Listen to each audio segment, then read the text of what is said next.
Bloomberg Audio Studios. Podcasts, radio, news. You're listening to the Bloomberg Balance of Power podcast. Catch us live weekdays at noon Eastern on Apple CarPlay and Android Auto with the Bloomberg Business app. Listen on demand wherever you get your podcasts or watch us live on YouTube. To the news of the day, including, of course, the late Friday announcement that Scott Bessent will be, if Donald Trump gets his way, the next Treasury of the Secretary of the Treasury. It is Monday, after all. Of course, keeping in mind that if Bessent is to be the next Treasury Secretary, he does still need to win Senate confirmation. But he has had a pretty clear narrative of the agenda he would like to pursue, this kind of 3-3-3 policy, he says. Reduce debt to 3% from the current 6%, make GDP growth go up to 3%, and pump 3 million more barrels a day of crude in the United States. He also has floated the idea of a shadow Fed chair, and had this to say to Joe, Mathieu, and myself last month when he joined us about the influence Donald Trump might want to have on Fed policy. He has a deep understanding of financial markets as opposed to most politicians. So he wants to be involved in the conversation. He has very well-formed opinions. He has a lot of private sector friends. So he just wants to be a voice.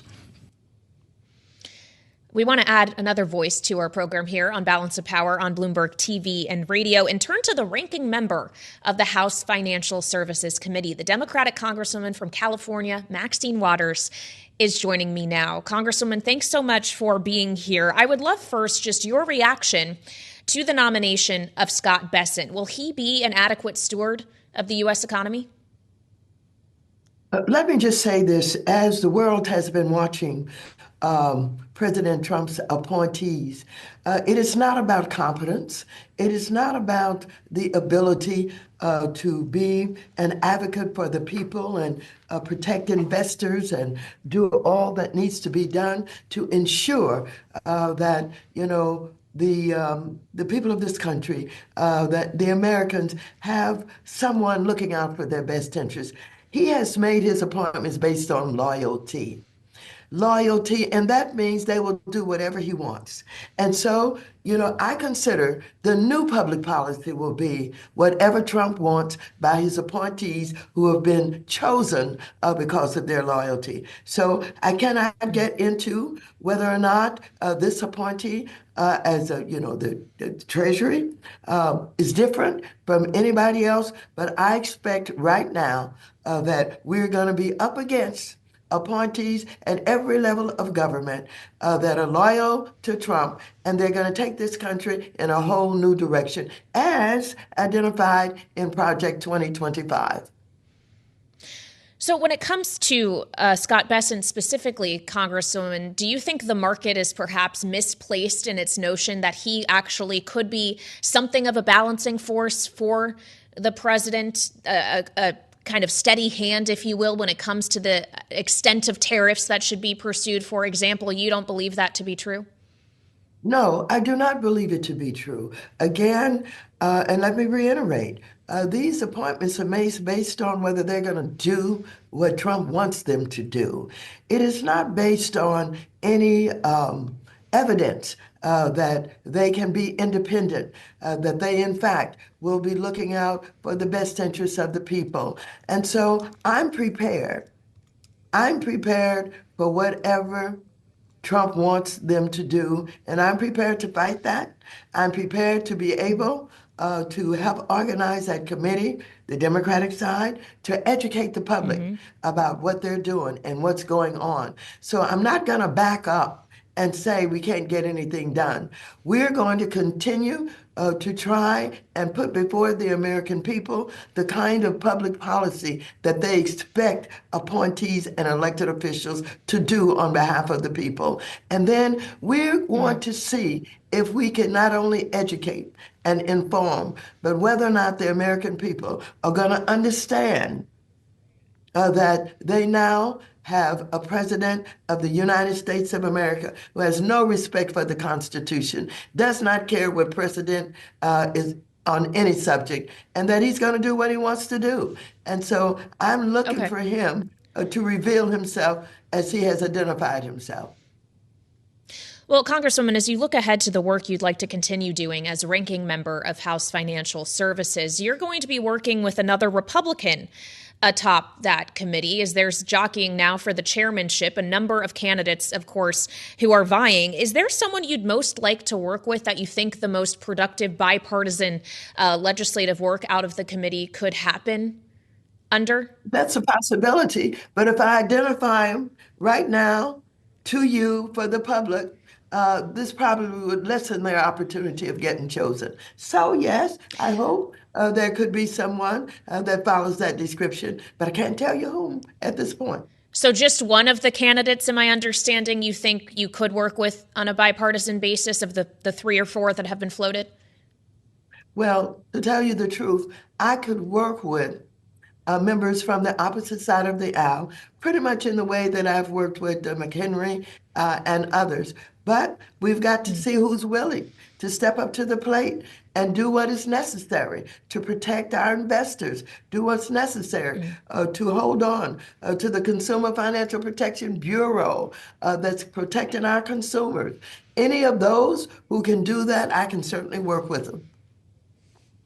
Well, we have seen some bipartisan work coming out of the committee in this committee in the 118th Congress, including a bill that advanced out of the committee and ultimately passed on the House floor, the FIT 21 Act, the market structure, crypto legislation. And Congresswoman, I wonder what you think the future is of those kinds of legislative initiatives now that Republicans won't just have control of your body, but the Senate as well.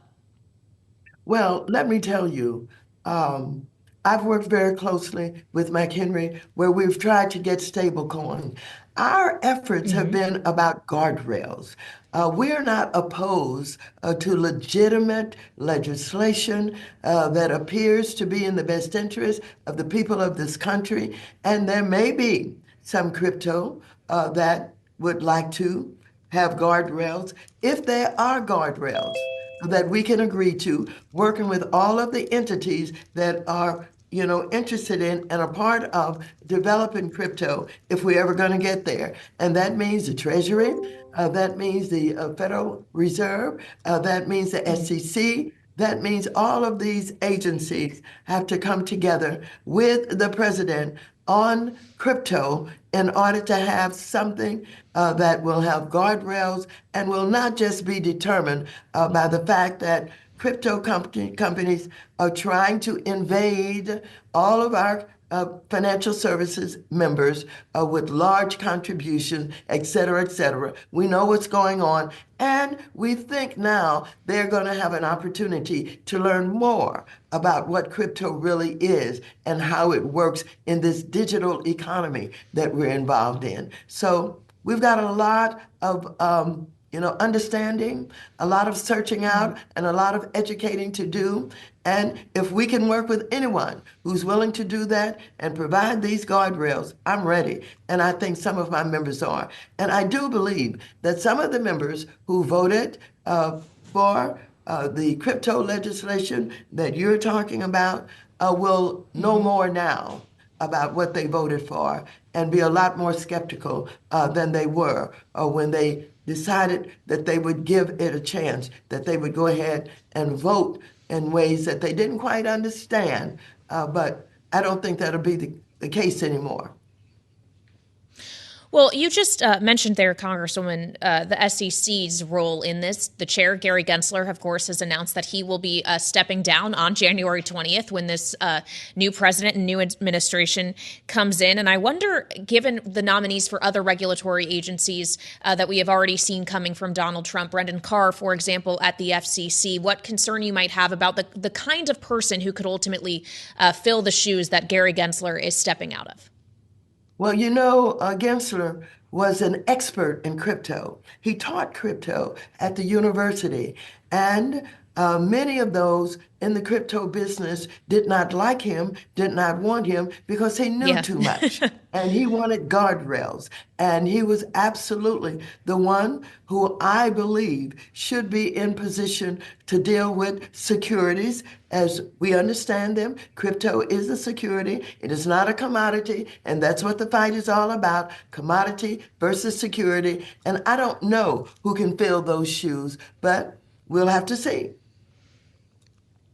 Well, we know Gensler will be out of those shoes in January. A term that goes much longer, though, and there's no sign that this person will be leaving in advance of the term being up, is Michael Barr, the vice chair of supervision at the Federal Reserve, who, of course, initially put forward the Basel III endgame proposal with higher capital requirements for big banks, something many of your colleagues on the Financial Services Committee and the president-elect have been highly critical of. How do you expect Michael Barr will fare under this new administration? Do you think that Donald Trump might actually try to fire or demote him? Well, first of all, let me just go back. Some of what you just said, I think I missed. But let me tell you, if you mention Powell over at the Federal Reserve, he cannot fire him, and he's not going to leave. And we've already gotten him to make that a public statement. And so he'll be there. Now, if you're talking about Gensler and why he would be stepping down, he knows Trump does not want him. Trump would fire him in a hot second.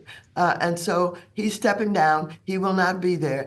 I don't know much about a replacement and whether or not they will come in with the same kind of understanding that the securities must be dealt with and that crypto are securities. And so if they come in already thinking that that's not the business of the SEC, the Securities Exchange Commission, that rather it is a commodity, then we have a problem. And so we've got all of these issues to work out. Congresswoman, I had asked, and I'm sorry if I was hard to understand, Michael Barr, the vice chair of supervision at the Federal Reserve, who, of course, will oversee the future of capital requirements for big banks. What do you think his future holds in this incoming administration? Well, let me just tell you, we've got to continue to educate our members and the public on why it is so important that we have capital requirements and that we have what we need to protect against, the kind of meltdown that we had in 2008. We cannot eliminate the lessons that have been learned about capital requirements. And so we're going to push very hard with all of the information, with all of the history about what took place when we had the meltdown in 2008. And this country was practically ruined because of a lack of the ability of the banks of this country to be able to ensure all of our depositors and investors that they can be safe. All right, Congresswoman, thank you so much for joining us here on Bloomberg TV and radio. That is the ranking member of the House Financial Services Committee, Democratic Congresswoman Maxine Waters. Thank you so much. You're listening to the Bloomberg Balance of Power podcast. Catch us live weekdays at noon Eastern on Apple CarPlay and Android Auto with the Bloomberg Business app. You can also listen live on Amazon Alexa from our flagship New York station. Just say, Alexa, play Bloomberg 1130. We do have breaking news at this hour from here in Washington, where, of course, one of the federal cases against Donald Trump was brought by special counsel Jack Smith. He, at the Department of Justice, is now moving to formally drop that case, the 2020 election obstruction case, and the charges that were brought against Trump. Then this is not a surprise. We knew this might be coming, as it is longstanding DOJ policy to not prosecute a sitting president, which Donald Trump is about to become in just 56 days. And when he does take office, we know he has promised to make some changes at the DOJ. Initially, that's why he wanted Matt Gaetz to be the leader of it when he was nominated for Attorney General, only to withdraw his name from consideration last week and have Pam Bondi named in his stead.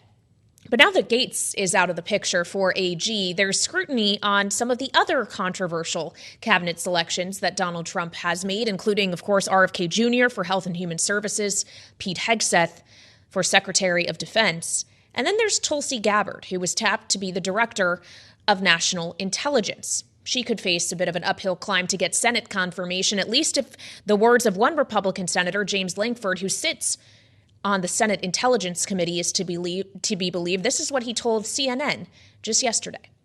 Well, we'll have lots of questions. She met with Bashir Assad. We'll want to know what the purpose was and what the direction for that was. As a member of Congress, we'll want to get a chance to talk about past comments that she's made and get them into full context.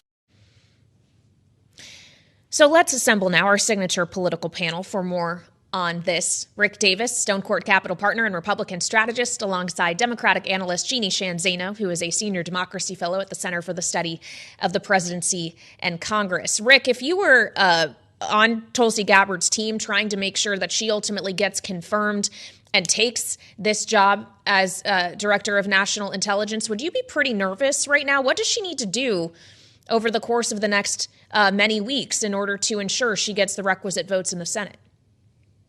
Well, I think they're probably doing this, meeting directly with the staffs of the various committees, Armed Services Committee, Intelligence Committee, those committees that really care a great deal about that posting, and talking to the staffs and to the members directly, sort of airing out any issues like what Senator Langford might have about her trip to Syria, what she did there, what was the cause, and how did she organize a meeting with Bashar al-Assad, at the time a global criminal for using chemicals against his own people, chemical warfare. So she's got some explaining to do, but if she has a rational explanation for these things, then what I can tell is the Senate is in the mode of trying to give Donald Trump the appointments he wants.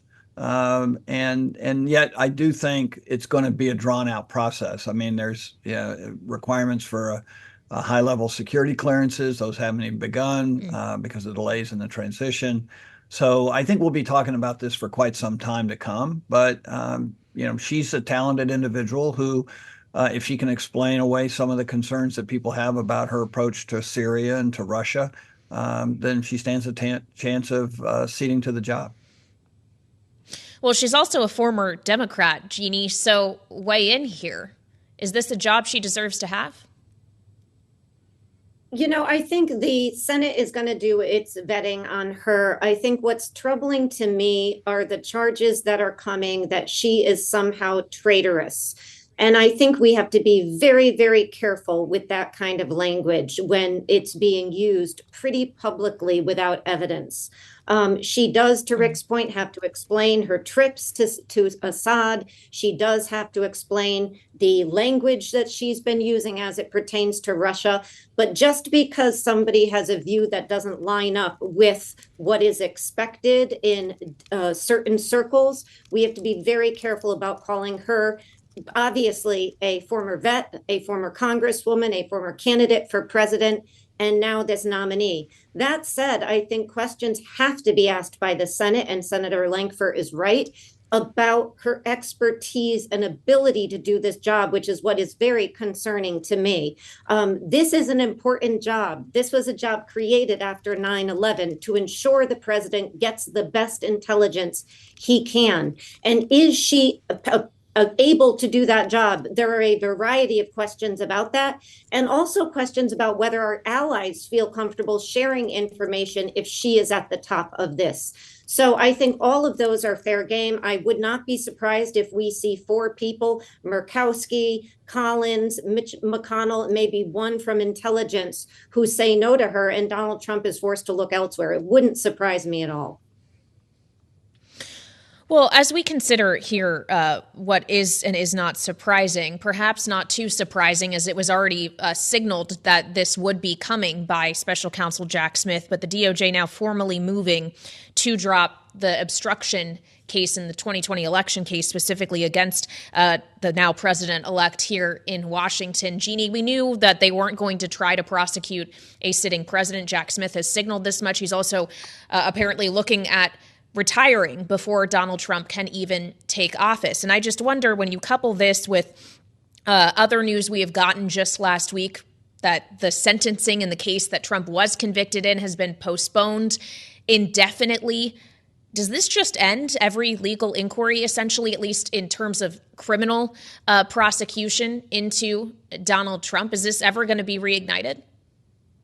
I think for the most part, this ends it. And in my mind, it should end it. There is a big debate about do we end these or freeze these, as is happening in New York.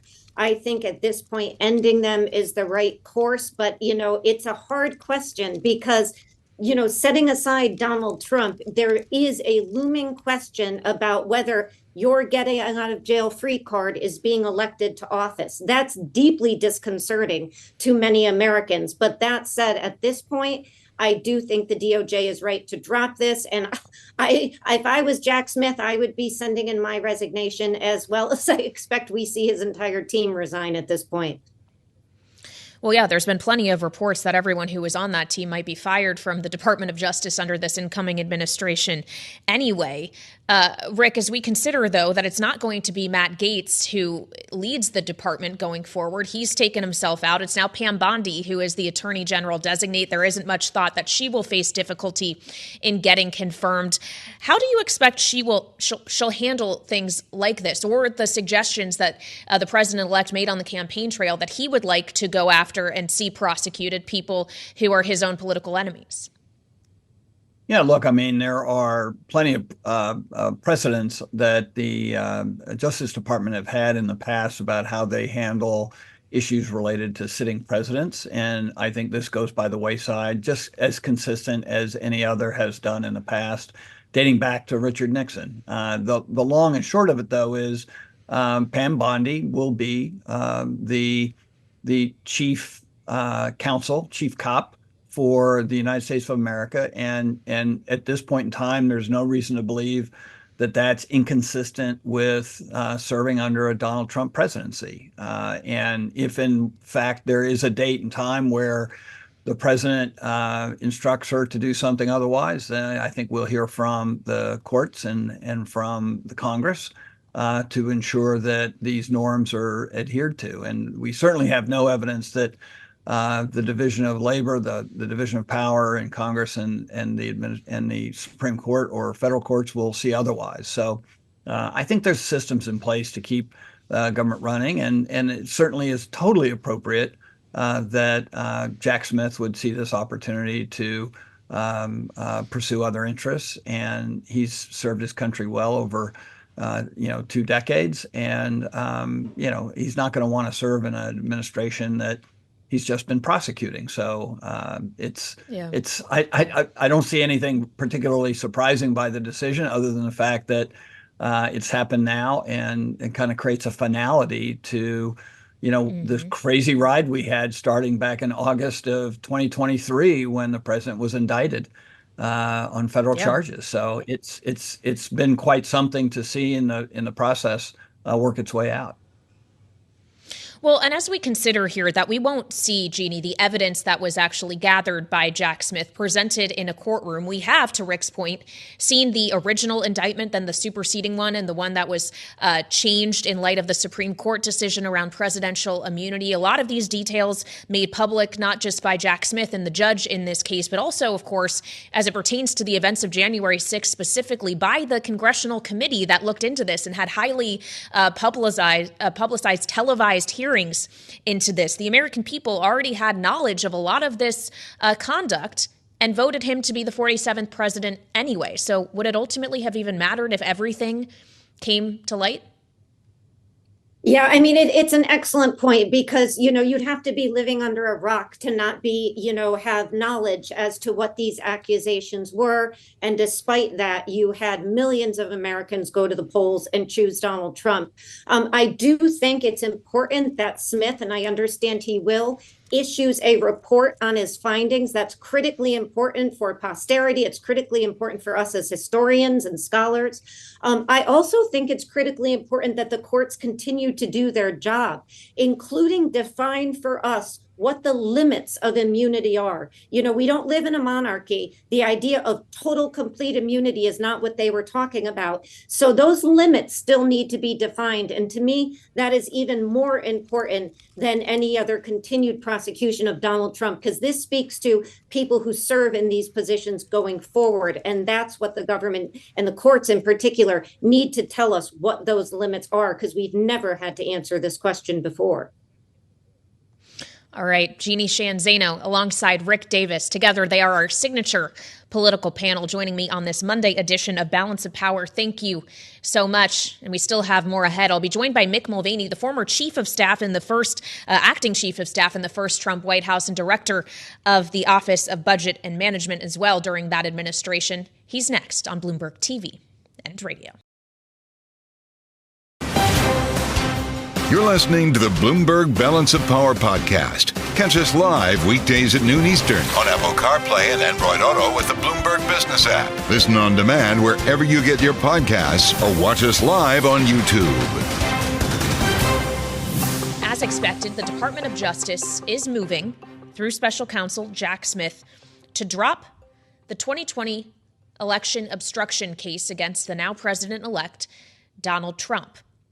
There have been signals that this would happen, as it is longstanding DOJ policy not to prosecute a sitting president, which Donald Trump will become once again 56 days from now. But it does end what was already a historic series of prosecutions, frankly, against Trump as an individual that are now going away as he gets set to take office for a second time. And of course, the first time around, when he was the 45th president of the United States, Mick Mulvaney was active in that administration. He's former acting White House chief of staff under Trump, former director of the Office of Management and Budget, and of course, co-founder as well of the House Freedom Caucus as a former congressman to boot. Mick, we know your resume is long. It's always good to have you here on Bloomberg TV and radio. There's a lot I'd like to get into when it comes to the OMB specifically, but if we could just first get your reaction to this news. I know you had strong feelings about the events in and around January 6th. Now, Donald Trump not necessarily going to be held accountable for any of that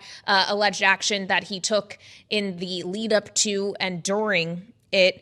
But this is largely to be expected, right?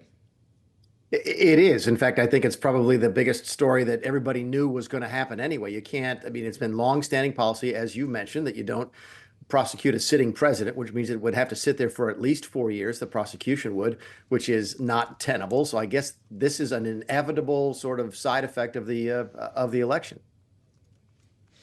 Yeah, and now we're getting a new announcement from the DOJ, also formally moving to drop the other federal case against Donald Trump, which was the classified documents case down in Florida. So both federal prosecutions are now out of the picture. He, of course, has had his sentencing in the case in New York, the state case around falsification of business records in which he was convicted. That sentencing has been pushed back indefinitely. We're not quite sure at this time what's going to happen with the other state case down in Georgia. But this effectively, Mick, puts to bed all of his at least criminal legal issues. And I do wonder if he wouldn't be about to go back into the White House had they not happened, had we not had these series of indictments throughout the course of what was his active presidential campaign. Do you think he still would have won? I think it gave him, and you and I have talked about this before a couple of times, it gave him a new message. It gave him a rallying cry. Some of the criminal charges were so weak, Kailey, and I know I'm giving an opinion on that, but they were facially very weak. The basis of the case in one of the cases in New York was that he paid back a loan early that the debtor didn't, or the lender didn't complain about. Another case was revolving around criminal charges for legal hush money payments, and it gave him it raised a lot of questions even with Democrats as to whether or not he would have been charged with those things if his name wasn't Donald John Trump. And it gave him that new rallying cry that look at what they're doing to me. If they can do it to me, they can do it to you. Elect me, and that won't happen. It reinvigorated his campaign. So said from the very beginning, if there's one human being probably most responsible for Donald Trump going back to the White House, it's probably Alvin Bragg, followed closely by Letitia James. Incredible to consider. And of course, yes, we did hear a lot about this from Donald Trump on the campaign trail. Something else we heard from Trump frequently while he was campaigning is that he had nothing to do with the Heritage Foundation's Project 2025. And yet we have seen a number of people named to be part of his second administration who were affiliated or contributed to that project. And in fact, just a few weeks ago, Joe got to sit down with the president of Heritage, Kevin Roberts, who told him this about the way in which it could be informing this incoming administration's policy decisions. We think that this is the beginning of a golden era of conservative reform. I will say that because the work of Project 2025 represents the conservative movement, it would be very difficult for anybody to implement policies on education, on the border, on taxation, without at least consulting those ideas and people. That's not some arrogant or hubristic comment on our part. That's just the nature of how policymaking works. And one of those people, Mick, that contributed to Project 2025 has now been tapped to take your old job. OMB Director Russ Vought will be reprising his role. And I do wonder what you make of that choice and if it actually does signal anything about the way in which Project 2025 could be working its way into outcomes in this administration. Yeah, I mean, look, what I think the guy from Heritage was trying to say in so many words is Project 2025 is just Republican conservative orthodoxy in a lot of different places. So if you're going to be a Republican president, you're going to probably put into place a lot of things that happen to be in Project 2025. I do think that the Trump campaign sort of moved away from the project because in large part of the positions on abortion, which they considered to be a liability politically. But look, it's conservative orthodoxy, and that's what's going forward. You asked me about Russ. I'm very excited about this. In fact, I think, Elon Musk and Vivek Ramaswamy get all the attention for this, Department of Government Efficiency, and they should. And it's an important thing that they're doing. But in order to implement the things that I think they're going to start recommending, you have to have OMB on board. And nobody knows more about how government works or doesn't work than Russ Vought. So I thought it was a really, really solid decision at OMB, and he'll make a good member of that government efficiency team. Keep in mind, the last time President Trump asked somebody to restructure the federal government, it was me. And we didn't have much luck because the whole of the deep state was against us, and some of our cabinet secretaries were against us. I don't think that that troika of Elon, Vivek, and Russ are going to have the same impediments that we had in 2018. Well, and you could potentially add another name to that team as well, as Congresswoman Marjorie Taylor Greene of Georgia apparently will be leading a House Oversight Subcommittee helping implement the DOJ recommendations. I do wonder, though, as we know that department, quote unquote, does have until July 4th of 2026 to make these proposals to do this work. There are going to be spending battles being fought in Congress well before then, basically right when we get into the new year, the new Congress and the new administration. Mick, we're going to have to deal not just with regular appropriations, but a debt stealing fight as well. And I wonder how you think Russ Vought will navigate those, what it means for the ultimate outcomes of what those deals could look like. Well, what Russ is going to do, and this is what good staffers are supposed to do, and Russ was a good staffer in the previous administration. I have every expectation he's going to be a good staffer going forward, is simply laying out the facts and the arguments for the president. Russ is a lot more fiscally conservative than the president of the United States is, just as I was. Trump wanted to hear from the fiscally conservative wing of the party, and he wanted to hear from other folks as well. And Russ will be the loudest voice in those discussions. You're right. We've got appropriations bills to deal with. You got the debt ceiling to deal with. You got to look very closely, Kailey, to that first sort of that thin budget that will come out in the first couple of weeks of the administration, because that will be the first indication as to what their priorities are. President's budget is a messaging budget. What are their priorities going to be? And Russ will be obviously have his hand in that. So it's going to be a very quick or a fast moving couple of weeks on those spending issues. And it will be interesting to see whether or not Trump comes down sort of with that more, the heavier spending side of the party or the fiscally conservative side of the party that Russ represents so well. Well, and in those those first weeks, Mick, there also is going to be a really narrow majority in the chamber you used to sit in, the House of Representatives. It's really going to be only a few votes that Mike Johnson can afford to lose as Speaker, because Trump has pulled 3 members of the House for this administration, or I guess when you include Matt Gaetz having resigned, no longer being part of the administration. That's still a vote gone in a special election that's not being held until April 1st. How hard is this going to be to get done with such a slim majority? Really hard. I think people lose sight of the fact that it's not quite as bad as it sounds, just because technically Waltz is still a member of the House and can still vote. Traditionally, you don't, but you can. I never voted after I was nominated for the OMB back in 2017, but I could have. It would have been legal for me to do that. So until those folks are confirmed, all those House members, they are still sitting and can vote. So they don't really lose those Republican votes. Mike Johnson doesn't lose those Republican votes until those folks resign. Now, yes, obviously you mentioned Matt Gaetz is already gone, so that narrows it a little bit. But to your point, it's going to be tight. There's no question about that. And he's not going to be able to afford to lose any votes. I think the one thing that's sort of sitting there, the 800-pound gorilla in the room, is that Donald Trump still has a lot of influence over the Republican Party, probably never more so than now. And if they want to whip votes, they should be very successful in doing that.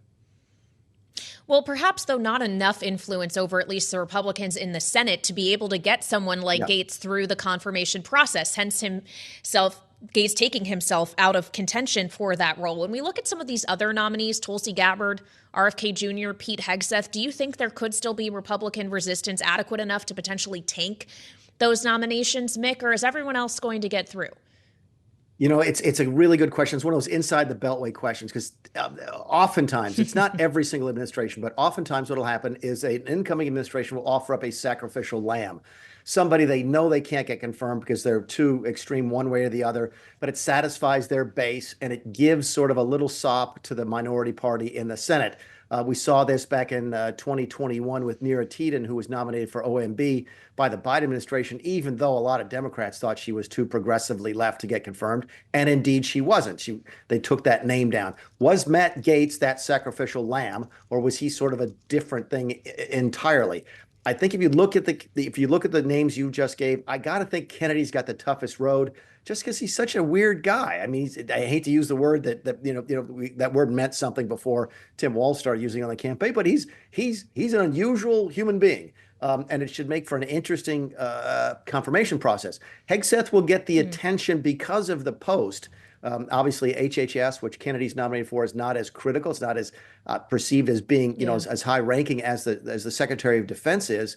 But every time people ask about Hegseth, I say, look, if he wasn't on TV and he was just somebody with degrees from Princeton and Harvard who had written a couple of books on the topic, had 2 Bronze Stars, served overseas 2 different times, I don't think you'd be getting the negative attention that you were. So I think Hegseth is fine. I think Tulsi is fine. I think if anybody is going to have the biggest challenge, it's going to be Kennedy. Well, and finally, Mick, as we consider here the notion of future challenges around all of these things, I do wonder, assuming that these people can't even get confirmed, what challenges they may face upon actually stepping into the job if this transition is delayed because of a lack of signing of ethics and transparency pledges in order to get access to the classified, or at least not public, information they need to do their roles. What do you make of the slow walking here? The slow walking, it works both ways. You're seeing a natural tension now between the executive branch and the legislative branch. It has very little to do with party and everything to do with structure. The incoming administration doesn't want to sort of give everything to the Senate all at one time, and the Senate doesn't want to move very quickly. Keep in mind, I've often said that, advise and consent has in large part become extort and delay. I can't tell you the number of Republican senators who called me when I was at OMB trying to get stuff out of me in exchange for lower level confirmations moving forward and so forth. So there's that natural tension. I think it's important that the Treasury Secretary go early, Secretary of State, Defense go early, and that the OMB go early, just because you do have to write that budget very quickly. My guess is those will be the first ones confirmed, and then the other ones may drag out over the course of the next couple of months. Well, of course, he used to be director of the OMB himself, Mick Mulvaney, also former acting chief of staff in the first Trump White House, joining us here on Balance of Power. Thank you so much, especially as Mick helps us react to the breaking news we have gotten just this hour. The Justice Department making it official that they are dropping the prosecutions, the federal ones, of the now president-elect in both cases. That includes the documents case in Florida and, of course, the case related to 2020 election subversion brought against Donald Trump here in Washington. We have had reaction from Trump's communications director, Stephen Chung, who says in part, the American people reelected President Trump with an overwhelming mandate to make America great again. Today's decision by the DOJ ends the unconstitutional federal cases against President Trump and is a major victory for the rule of law. You're listening to the Bloomberg Balance of Power podcast. Catch us live weekdays at noon Eastern on Apple CarPlay and Android Auto with the Bloomberg Business app. You can also listen live on Amazon Alexa from our flagship New York station. Just say, Alexa, play Bloomberg 1130.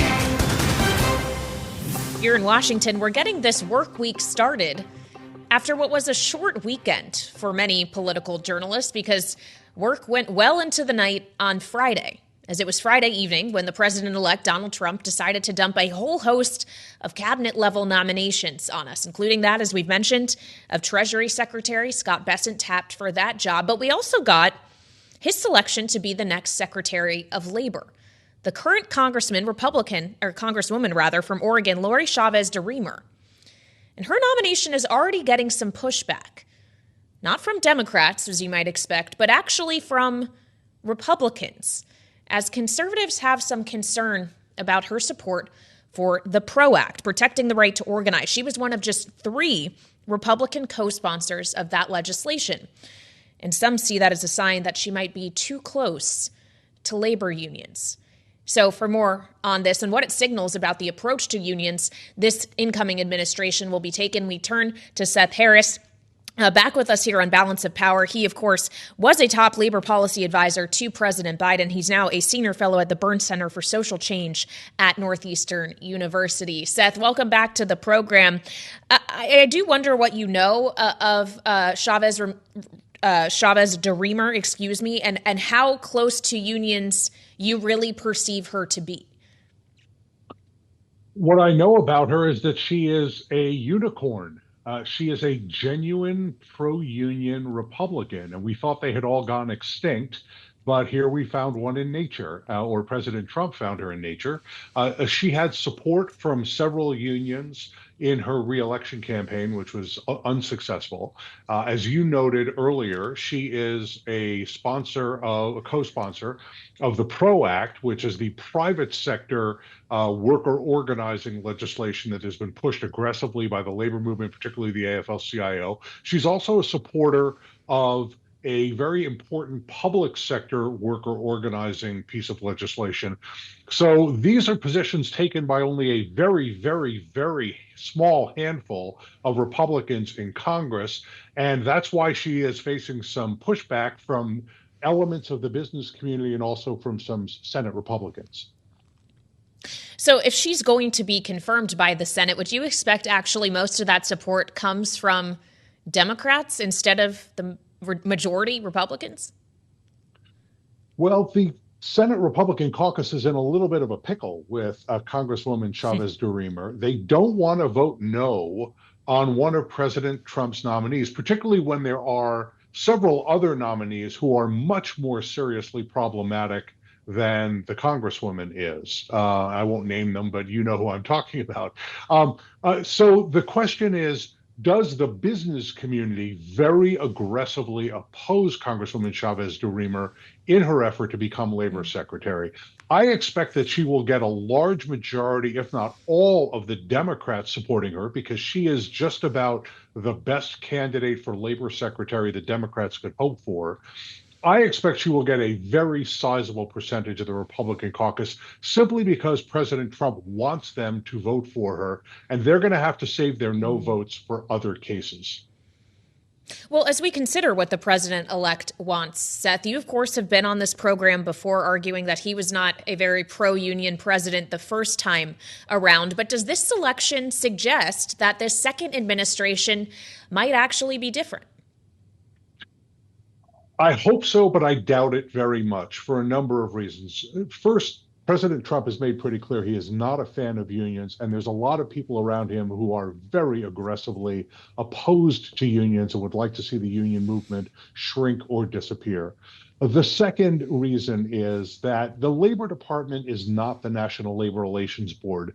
The law that is made and the regulations that are promulgated having to do with worker organizing and collective bargaining come out of the National Labor Relations Board. The Labor Department administers job training programs, enforces employment laws like the minimum wage and overtime, but it really has nothing whatsoever to do with union organizing and collective bargaining.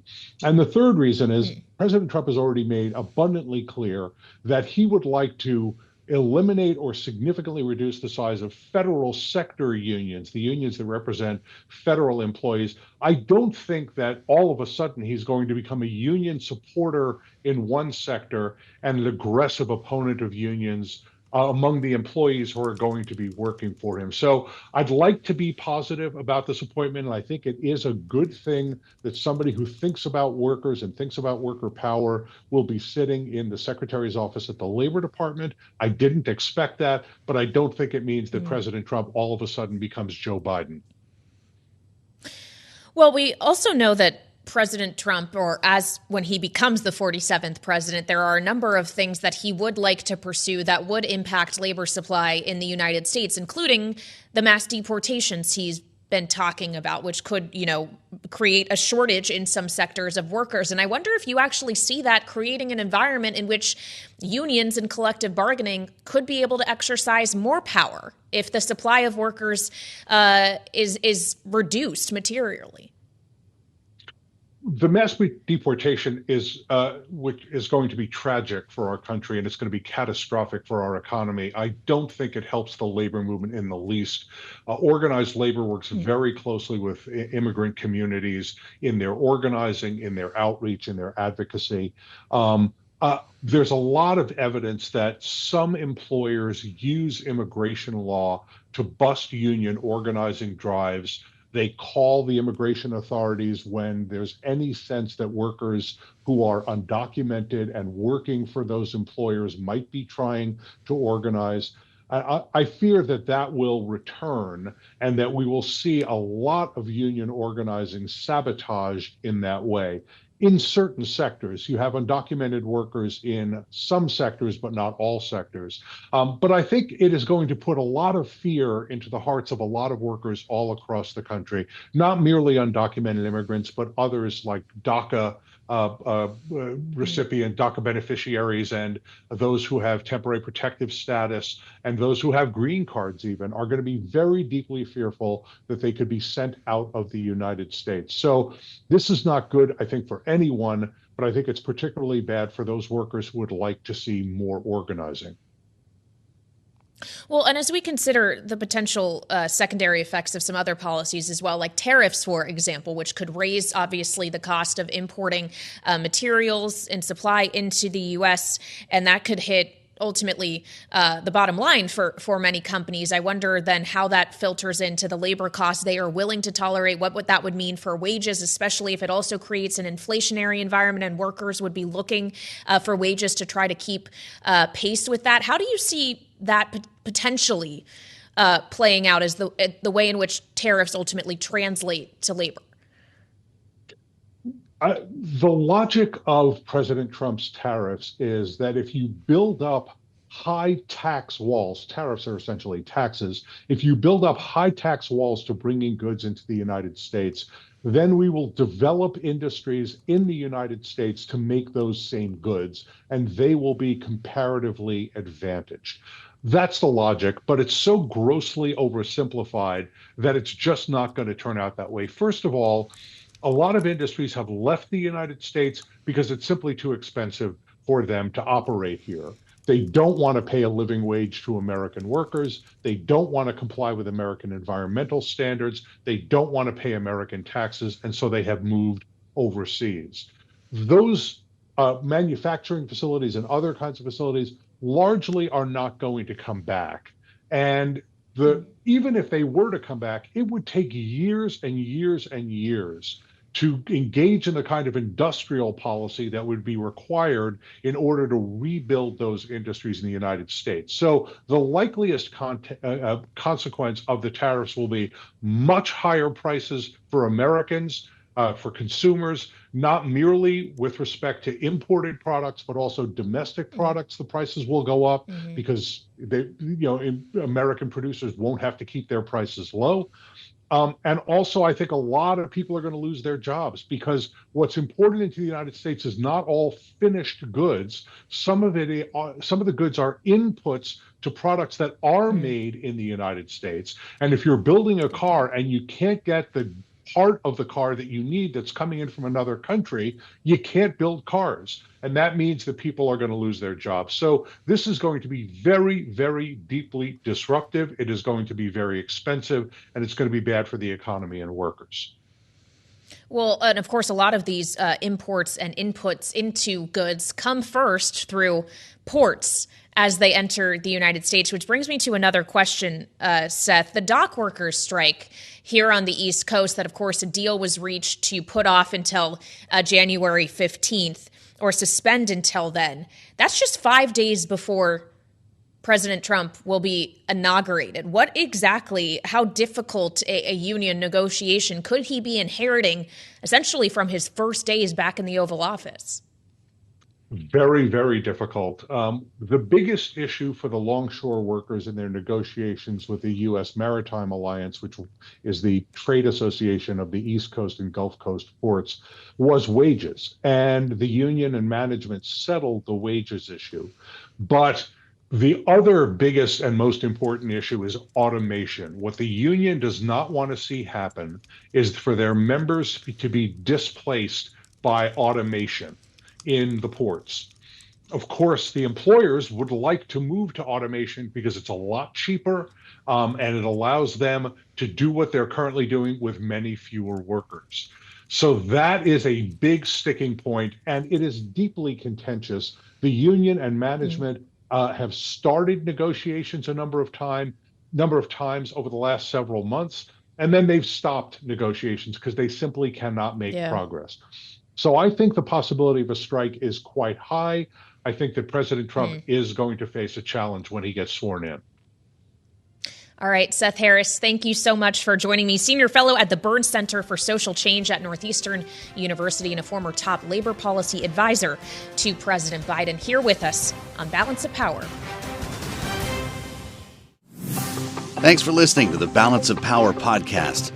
Make sure to subscribe if you haven't already at Apple, Spotify, or wherever you get your podcasts. And you can find us live every weekday from Washington, D.C. at noontime Eastern at Bloomberg.com.